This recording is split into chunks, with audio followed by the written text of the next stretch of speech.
Beers with Chad. Hey everybody, what is up? Chad Wesley Smith here, another episode of Beers with Chad. Not actually drinking any beers today because I don't know if you can hear it in my voice, but a little bit under the weather and I need to travel this weekend, so I figured not drinking beers tonight may help me feel a little bit better tomorrow morning when I get on a flight. So apologies there, but still, if you're looking for good, tasty beer from all around the country, all around the world, stuff you can't go down to your local grocery store, liquor store and buy, get the Tavour app, check it out through the link in the info, and with just a few clicks, you can have beer delivered right to your door. If you listened or watched this week's episode of the JuggLife, my main podcast, our guest was Mark Fitzgerald, and Mark is the director of strength and conditioning for the Anaheim Ducks, not called the Mighty Ducks, unfortunately. And Max and I had to refrain with quite a bit of self-control from just asking him all Gordon Bombay-related joke questions. But what we did talk about with Mark, one of the things we talked about was youth sports culture, and particularly within the context of youth hockey culture and how that relates to long-term athletic development. And hockey is, as big in Canada as any sport is in any country. And, Mark joked, but I don't think that he was actually joking about, knowing people who are putting skates on their babies to get their feet used to it and all this stuff, and how the system of junior hockey,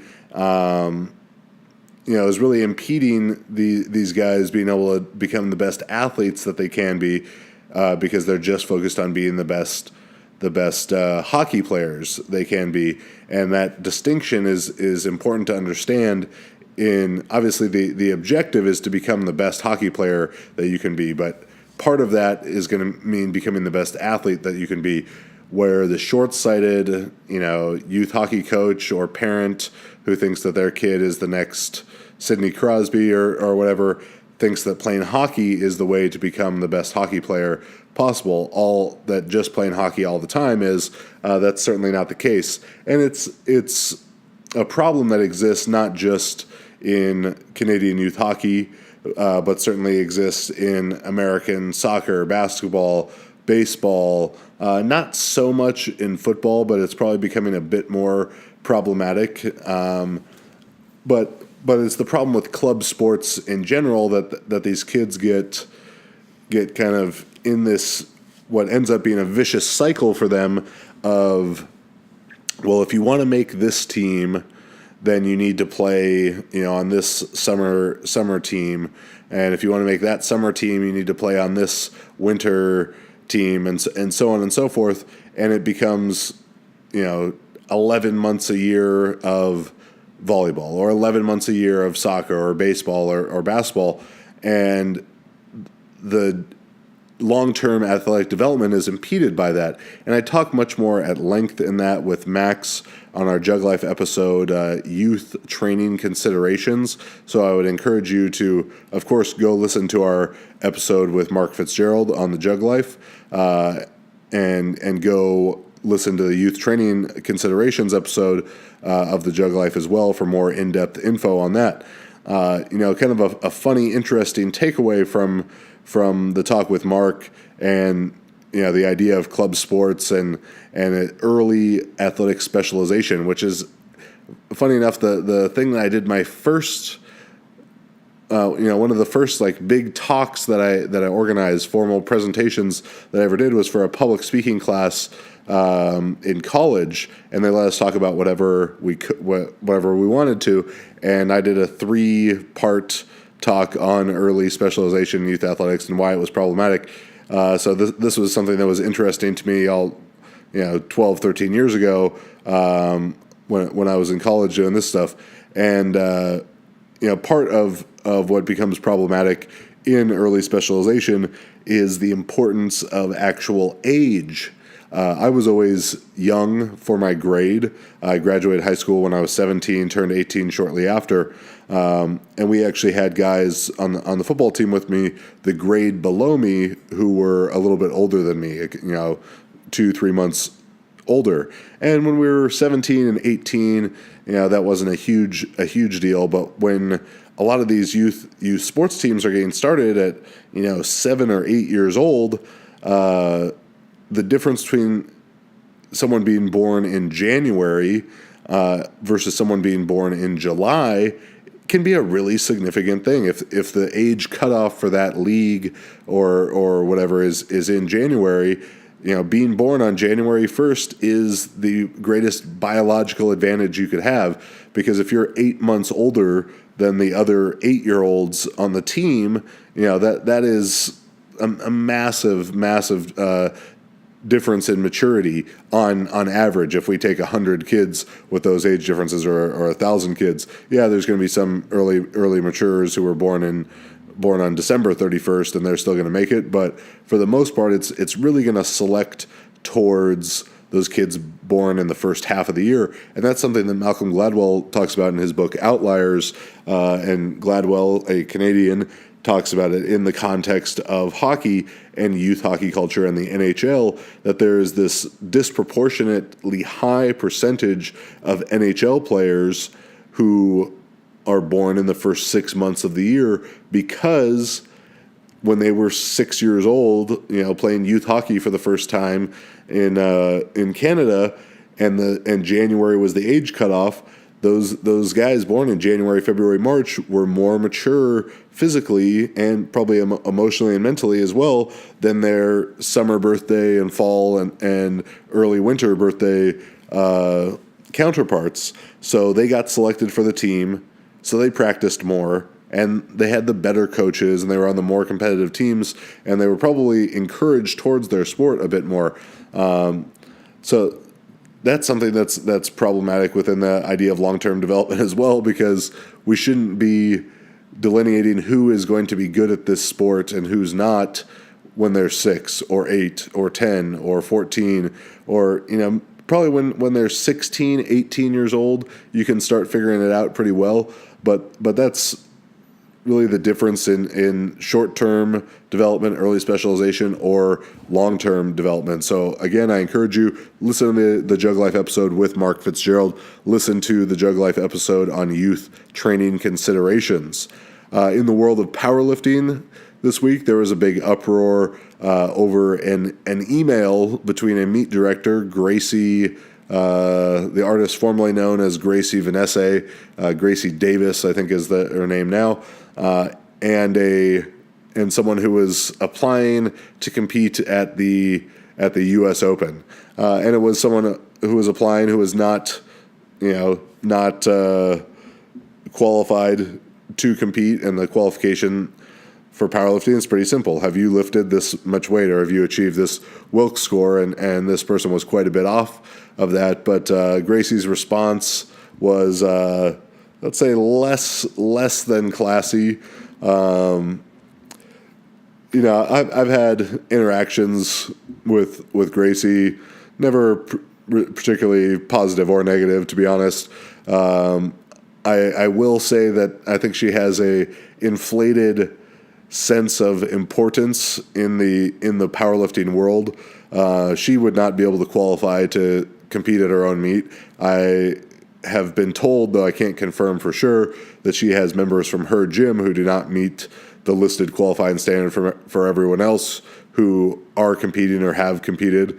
But after that first U.S. Open meet a couple years ago, I offered in a Facebook post a lot of suggestions, constructive criticisms in ways that I thought that they could improve the meet for the lifters, for the spectators in person, and for spectators online, and increase the exposure of it.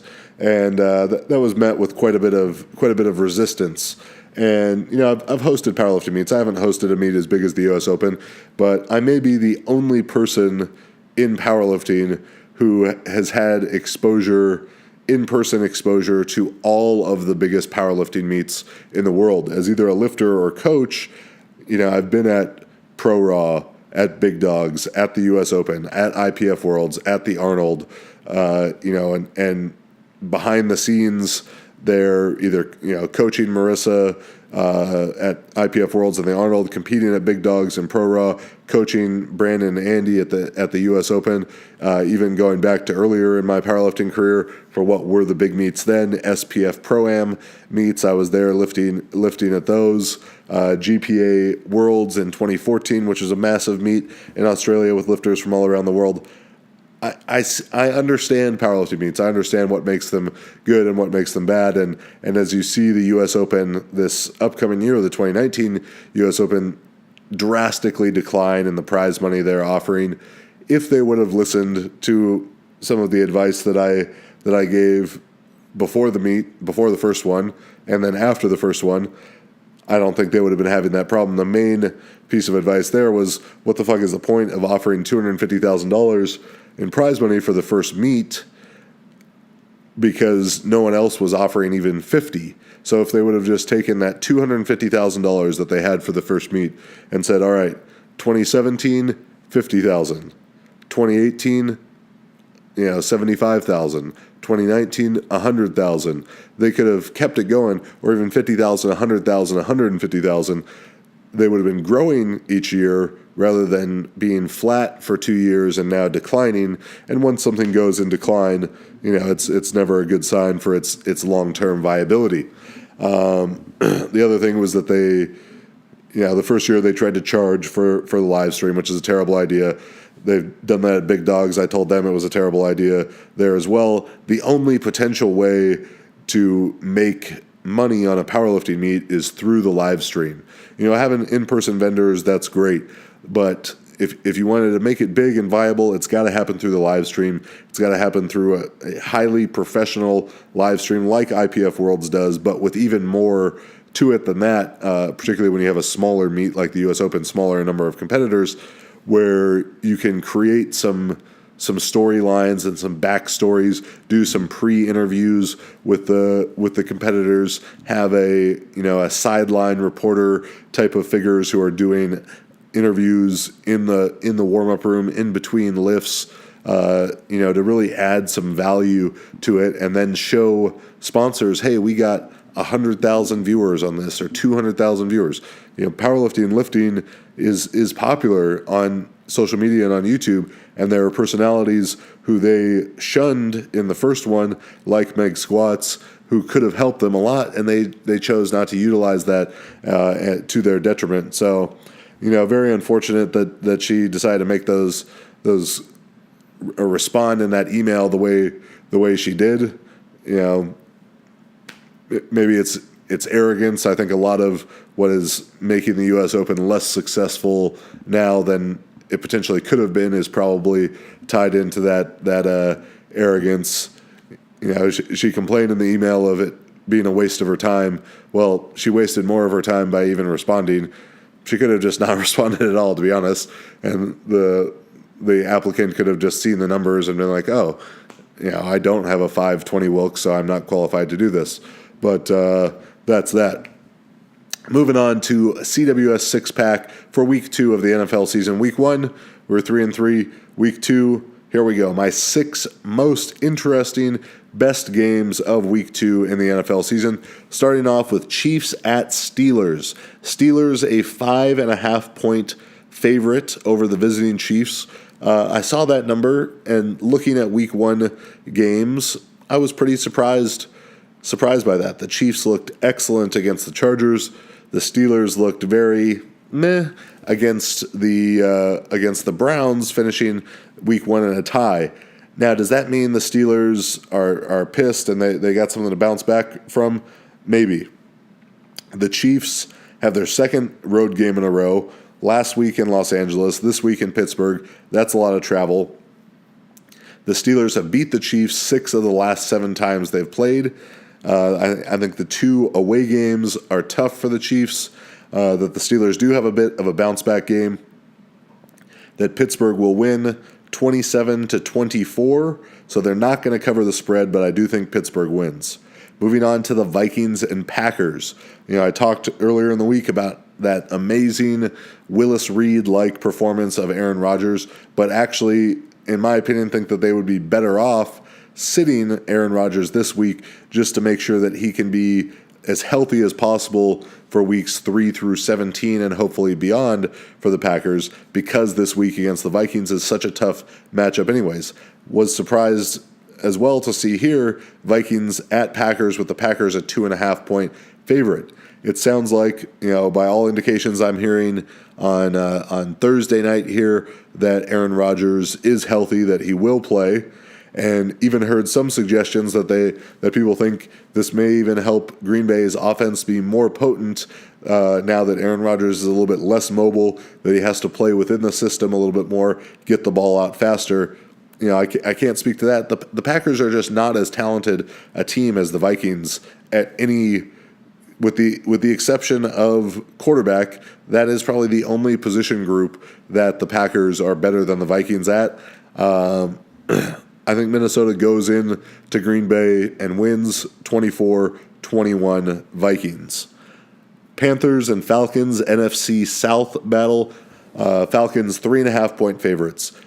Coming off their loss to Philly on opening night, the Panthers' offensive line very beat up. They're going to be down 2, maybe 3 starters for this game. Falcons' defense also beat up. Deion Jones on injured reserve now. Their running back Devontae Freeman has not been practicing. Falcons coming off a little bit longer rest, and I think that depleted linebacker group for the Falcons could really expose them to Cam Newton's running, to Christian McCaffrey running the ball and catching passes out of the backfield. But I just can't see the Falcons going 0-2. I think they're too talented for that. I think Falcons 21, Panthers 17. So we'll say the Falcons cover narrowly that 3.5-point spread. On to the AFC South. The Texans, a 2.5-point favorite at the Titans.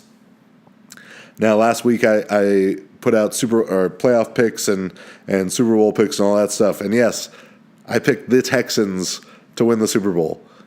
To go to the Super Bowl from the AFC and then to lose to the Rams. I feel fantastic about my Rams pick. The Texans pick was to not just be the same as everyone else picking, the Patriots or the Steelers. I'm not feeling great about that pick right now. I picked them to beat New England last week. They didn't do that. Though this week, the Titans very beat up. Mariota, limited practice, don't know if he's going to play. Taylor Lewan in the concussion protocol. Delaney Walker out for the year. Texans, not without injury issues as well. DeAndre Hopkins, Jadeveon Clowney, Will Fuller, all limited participation in practice this week. But I put it on an Instagram post, so I got to stick by the Texans. They're my dark horse pick. They've got to bounce back. Deshaun Watson needs to bounce back from a less than stellar week 1. I think that they do that. I think Houston goes into Tennessee, a beat-up Tennessee team, and wins 27-21, covers the spread. Next game, probably the best game of the week, Patriots at Jaguars, a rematch of last year's AFC Championship game.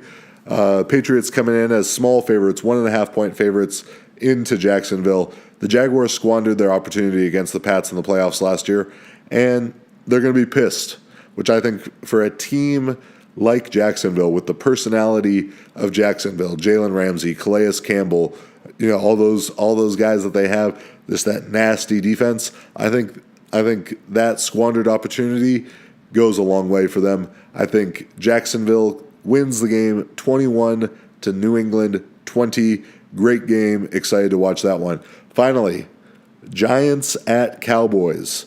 Both 0-1. Both, teams with a lot of tradition. Cowboys, always high expectations every year. Giants coming off a very bad year, but looking to be very improved. This is going to be a big game. Football, it's about matchups. So as we look through these position group matchups for the Giants and the Cowboys, the Giants O-line versus the Dallas D-line. I'm giving the advantage to Dallas. DeMarcus Lawrence, fantastic. David Irving, Taco Charlton, Randy Gregory. They're going to get after Eli Manning. Dallas O-line versus the Giants D-line. Advantage again to Dallas. Dallas O-line is not as dominant as it has been, as 2 years ago, Zeke's rookie year. Not as dominant as they were then. Obviously without Travis Frederick still as he deals with his issues. And the Giants D-line is solid. Snacks Harrison, very, very good player, but still advantage Dallas. Now the Dallas backs, and we'll include the tight ends with this as well, versus the Giants linebackers. So, Giants linebackers covering Zeke Elliott out of the backfield, playing the run, covering the tight end, dealing with the mobility of Dak Prescott. Again, advantage Dallas. The Giants backs and tight ends group versus the Dallas linebackers. Saquon Barkley looked outstanding in his debut. Eli Manning, he's played a couple really good games in his life. Those just happen to be playoff games in the Super Bowl. Not a great quarterback, but tight end Evan Engram, excellent tight end for the Giants. Tough guy to cover. Dallas linebackers. Sean Lee, healthy. When he's healthy, he's one of the best in the NFL. I'm going to say even between the Giants backs and the Dallas linebacking crew. Now, wide receivers and defensive back groups, both big advantages for the Giants. OBJ, Sterling Shepard, two of the best. The Giants also excellent defensive backs against a very, very lackluster Dallas receiver group. So both advantages to the Giants there. So basically this game is going to be about, can the Dallas lines, where I think they have advantages on both, dominate the game? Can Dallas find an offensive rhythm? Can they give Zeke the ball more than 15 times, hopefully? Maybe call some plays with some creativity to get Tavon Austin better involved. I think Dallas 21, Giants 17, Cowboys cover. That is the CWS six-pack for Week 2 of the NFL. This was Beers with Chad. Thank you for listening. Thank you for watching. I'll be coming to you every Monday, Wednesday, and Friday. If you didn't check out the interview earlier this week with former Oakland Raiders linebacker turned actor Miles Burris, please check that out. Share it with a friend, and thanks for listening. See you next time.